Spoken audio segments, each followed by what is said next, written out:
Mesdames, Messieurs, bonsoir et bienvenue au 20h de ce vendredi 10 août 2018. À la une de ce journal, une affaire de meurtre secoue l'église évangélique du Cameroun. Un pasteur est accusé d'avoir sexuellement abusé d'une mineure à Douala. L'accusé nie en bloc les faits.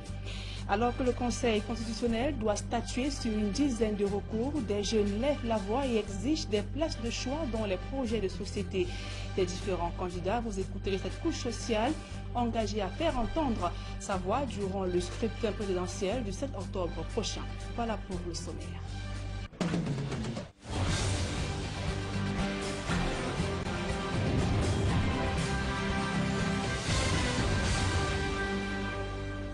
Mesdames, Messieurs, une fois encore, bonsoir et merci d'honorer ce rendez-vous de l'information sur Equinox Télévision. En ouverture de ce journal, ce scandale de mœurs qui éclabousse l'autorité ecclésiastique au Cameroun.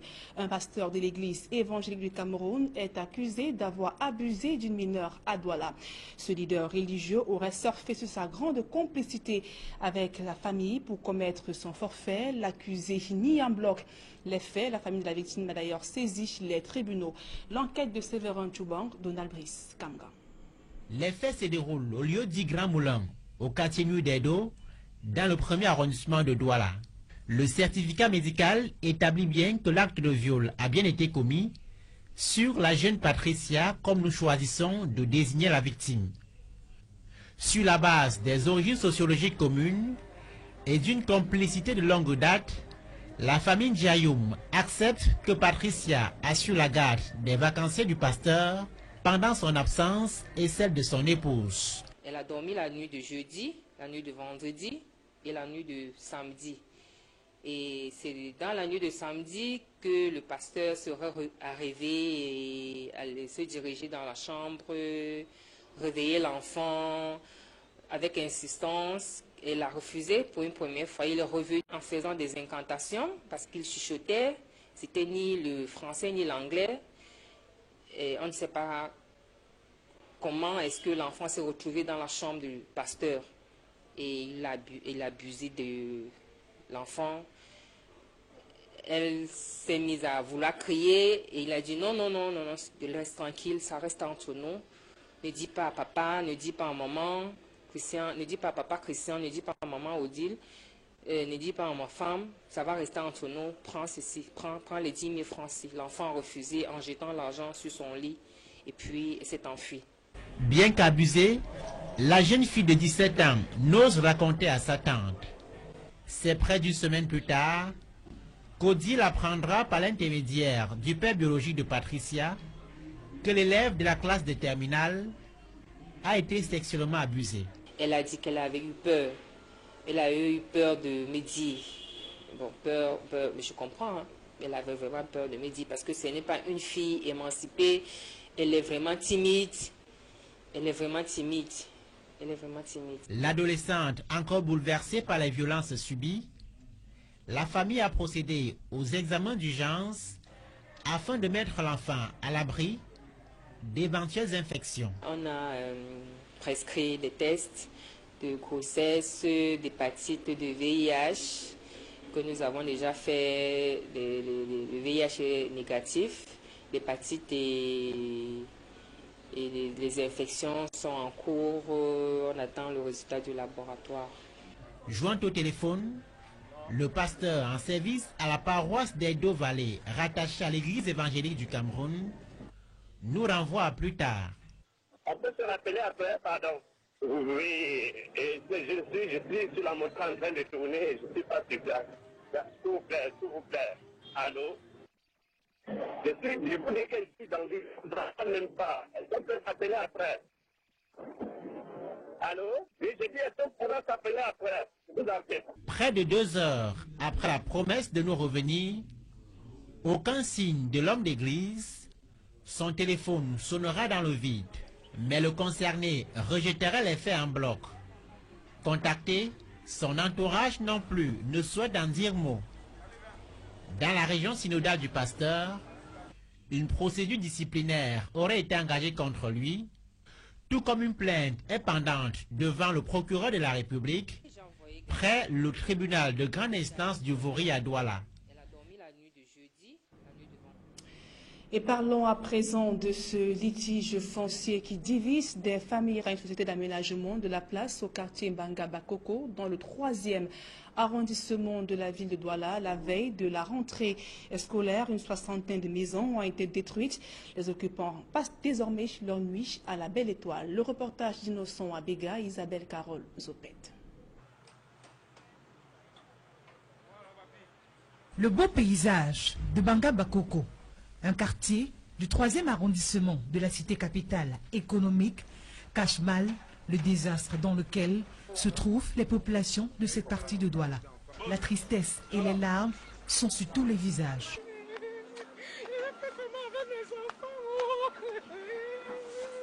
En effet, des centaines de familles ont assisté impuissamment à la démolition de leur domicile sans toutefois, disent-ils, avoir eu une notification conforme. Je ne sais pas s'il y a l'ordre de mission ou pas. Je ne sais pas de quoi il s'agit. Je ne sais pas qui est derrière tout ça, avec toute la souffrance que nous avions éprouvée ici durant toutes les années. Nous sommes dans les périphéries de la SAD. Nous sommes aujourd'hui victimes des casses que monsieur l'ancien sous-préfet de la 3e aurait pu résoudre à son époque. Parce qu'on s'était plaint. Il est parti d'en laisser ce problème en instance qui n'a pas pu être qui n'a pas été suivi. Aujourd'hui, nous sommes surpris des casses qui se passent là parce que ce n'est pas la première fois, ce n'est pas la deuxième fois, c'est au moins la 4e fois que nous sommes cassés. Et on en a marre, on voudrait savoir, on se plaint. On crie notre détresse, notre cri de détresse à la veille d'une rentrée scolaire comme celle de 2018. Cet engin en activité, mobilisé par la Société d'aménagement de Douala, en abrégé SAD, en appui avec les forces de maintien de l'ordre, est la conséquence du litige foncier qui oppose cette entreprise à ses populations. Il faut que nous sachions pourquoi on casse. Parce qu'on a demandé tous les documents qui les permettent de casser. On ne nous a rien présenté. Ils ne nous ont rien présenté du tout. Par contre, nous, on les a présenté la COCAD qui nous lie avec la SAD. Eux, ils ne nous ont rien présenté. Il leur est reproché, selon la SAD, qui n'a pas souhaité s'exprimer à notre micro, d'avoir construit sur leur espace et pire encore, sur des drains. Et ils ont fait savoir au sous-préfet que, comme il n'est pas descendu, on lui a fait savoir que c'est le drain alors que ce n'est pas le drain. Une thèse rejetée en bloc par ces populations qui brandissent haut et fort des documents faisant d'eux des propriétaires. Je suis au travail, ma femme m'appelle en pleurant. J'arrive, je trouve les engins en train de casser ma maison. Je sors les documents qui m'ont permis d'être là. Le cédeur qui est juste à côté, que vous venez d'interviewer, M. Etroukan Georges, qui fait membre de la collectivité Bakoko de Japoma. C'est lui qui nous a cédé ces parcelles sur la base de ce document. Malgré les multiples recours de ces familles auprès des autorités compétentes, la situation n'a fait que s'enliser. Moi, je suis membre de la collectivité villageoise Bakoko Japoma. Et c'est moi qui ai mis tous ces gens ici par rapport à la convention que nous avons signée avec la SAD. Et l'article que nous donne droit à ces espaces. Nous sommes surpris qu'on nous dise que c'est un problème de drain, alors qu'ils ne sont pas du drain. Ils ont fait savoir aux autorités que c'est le drain, alors que ce n'est pas le drain. Nous sommes impuissants face à cette situation. Ces habitants, désormais à la Belle Étoile, croisent les doigts pour une réaction prompte des décideurs. Face à une avalanche de critiques et d'accusations de la classe politique, notamment de l'opposition au sujet de la présence des bureaux de vote dans les casernes militaires et chefferies, et les CAM s'en défend l'organe en charge. L'organisation des élections au Cameroun précise que la loi ne l'interdit pas du moment où il s'agit des espaces publics. D'autres précisions dans ce reportage de Guy Zogo et Élisée Borba. Le SDF n'en démord pas sur la question des bureaux de vote dans les casernes militaires et les chefferies et demande à Elecam de clarifier définitivement cette question en y interdisant le vote pour le scrutin présidentiel du 7 octobre 2018. Elecam vient de répondre à ces accusations du SDF et indique que les casernes militaires sont des lieux publics donc propices à la tenue des scrutins. Dans les casernes militaires, les bureaux de vote ne sont pas tenus par les militaires. Et il y a des civils, des familles des militaires qui résident. On ne doit pas les envoyer loin de leur lieu de résidence parce qu'on veut satisfaire la classe politique, un membre de la classe politique. Nous avons dans les 6 millions, presque 5 millions et demi, 6 millions d'électeurs, 6 millions et demi d'électeurs, presque 6 millions 500, 6 millions 700 000 d'électeurs. Tous les bureaux de vote qui sont situés à la caserne constituent combien? C'est maximum 0,3% de l'électeurs. S'agissant des bureaux de vote dans les chefferies, Elekam affirme qu'il n'y a aucun bureau de vote dans ces institutions. L'organe électoral précise en outre que les votes dans les casernes n'ont jamais été à l'avantage d'un candidat. Il n'y a pas un candidat qui sort, qui bat largement dans ces casernes. Vous le savez. Vous allez voir qu'il y a toujours, si c'est 20 000 électeurs, vous allez vous rendre compte que c'est partagé, 10, 5 000, 8 000, 2 000.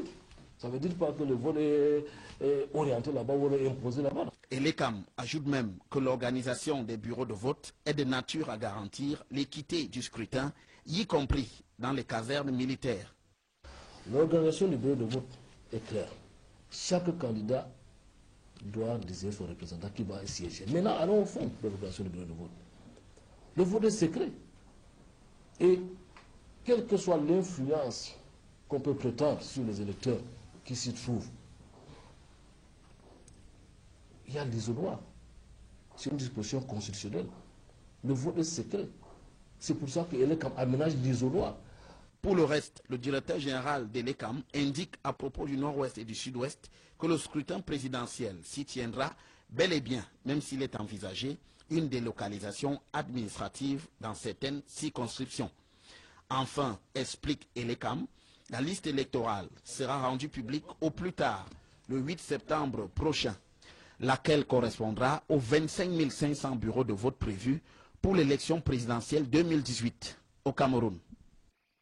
Et à moins de 2 mois de ce scrutin présidentiel, de nombreux jeunes Camerounais ne savent pas encore quels bulletins ils glisseront dans les urnes. Le 7 octobre prochain, c'est très intéressé par l'élection. Ces jeunes affirment qu'ils ne sont pas du tout convaincus par les projets de société des différents candidats, malgré la profusion d'informations à leur disposition. C'est donc pour dissiper ces doutes qu'un forum jeunes et citoyens a été organisé à Douala par l'ONG Un Monde à venir. D'autres précisions dans ce reportage d'Innocent Abega et de Gladys Sidi. Ils sont partis des 4 coins du Cameroun pour rencontrer quelques candidats à l'élection présidentielle du 7 octobre.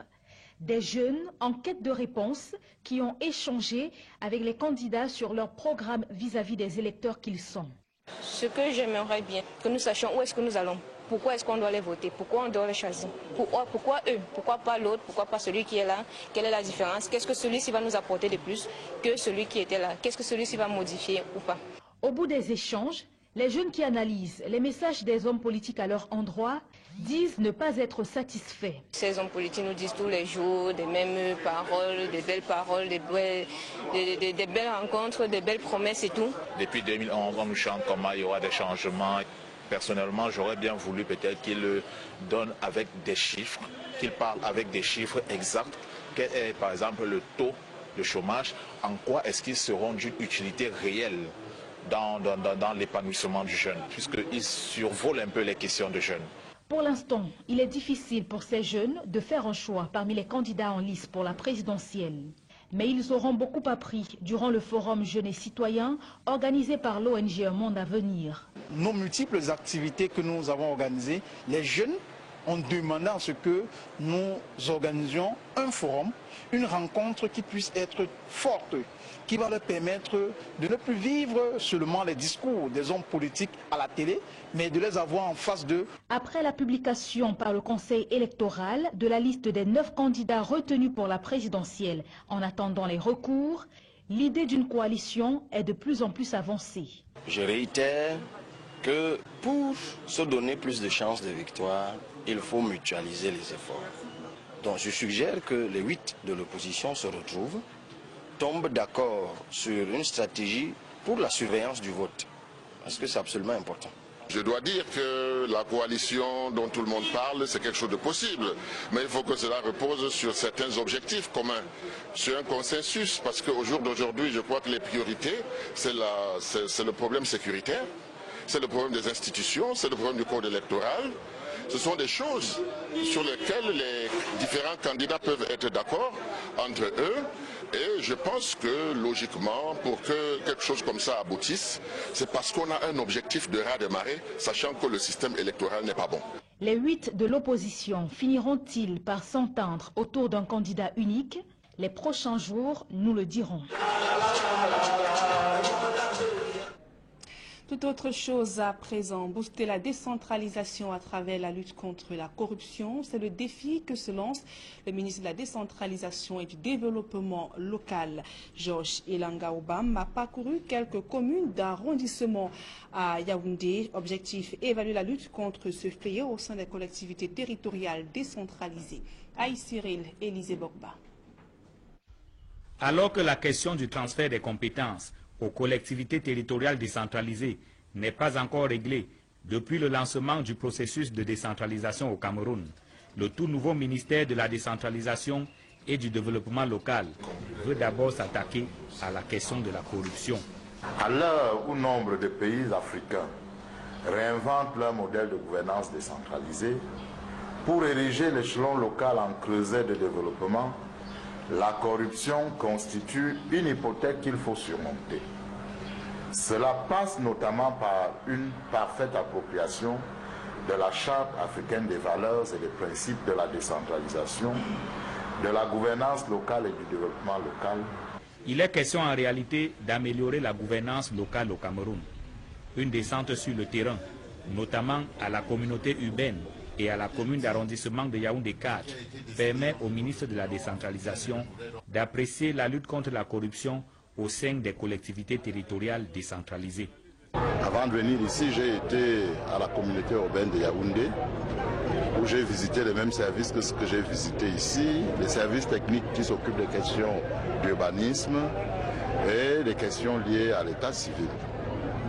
J'ai vu dans l'un et l'autre cas des services bien organisés, pourvus de ressources humaines de qualité, quoiqu'ici les conditions d'installation soient à améliorer. Madame le maire nous a indiqué qu'elle avait créé au sein de la commune de Yaoundé 4e d'une cellule de lutte contre la corruption. J'ai vu des services techniques très bien installés à la communauté urbaine de Yaoundé. Donc, au final, si je devais conclure, on fait des efforts dans nos collectivités territoriales décentralisées pour effectivement lutter contre la corruption. C'est depuis 1996 que la Constitution fait du Cameroun un État unitaire décentralisé. Mais si depuis lors le transfert des compétences aux collectivités territoriales tarde à se matérialiser, il faut encore résoudre la question de la corruption. Le Cameroun se joint au reste du continent pour célébrer la 7e journée africaine de la décentralisation et du développement local sous le thème « Lutte contre la corruption au niveau local, une voie durable pour transformer l'Afrique à partir de ses territoires ». Paris Pérévet invite les promoteurs des centres de formation professionnelle à s'arrimer aux normes prévues par la réglementation en vigueur au Cameroun. Le ministre de l'Emploi et de la formation professionnelle a effectué ce jour à Douala une visite de travail. Le reportage d'Innocent Abega et de Sylvestre Zangao. Les centres de formation professionnelle sont de plus en plus nombreux au Cameroun. Très peu d'entre eux s'arriment cependant aux normes en matière d'équipement et de formation pour garantir un emploi aux apprenants.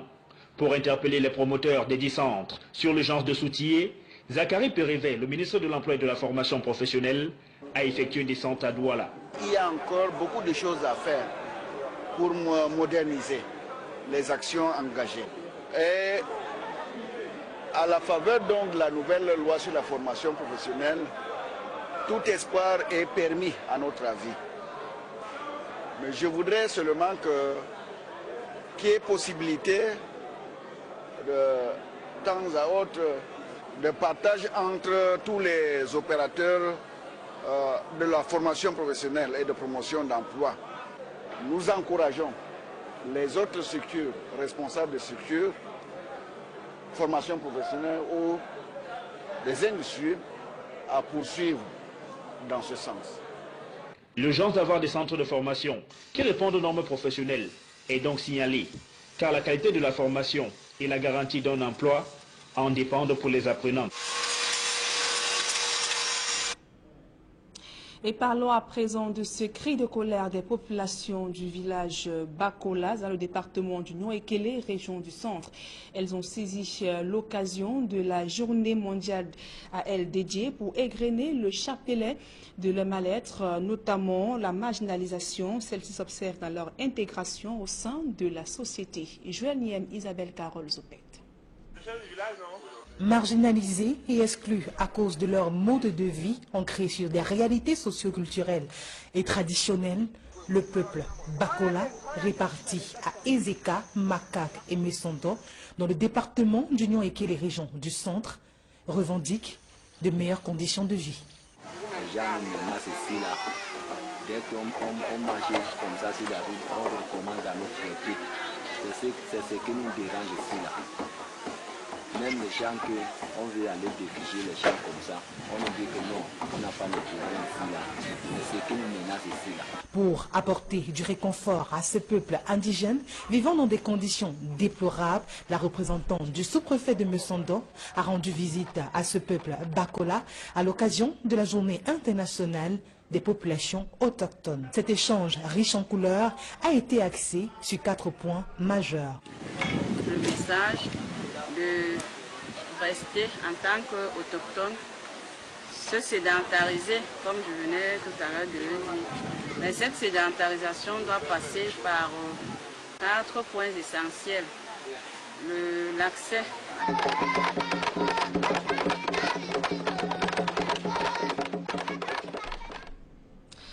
Mesdames, Messieurs, c'est la fin de ce journal. Merci pour votre aimable attention à suivre tout juste après ce journal Equinox Soir avec Serge Alain Otto.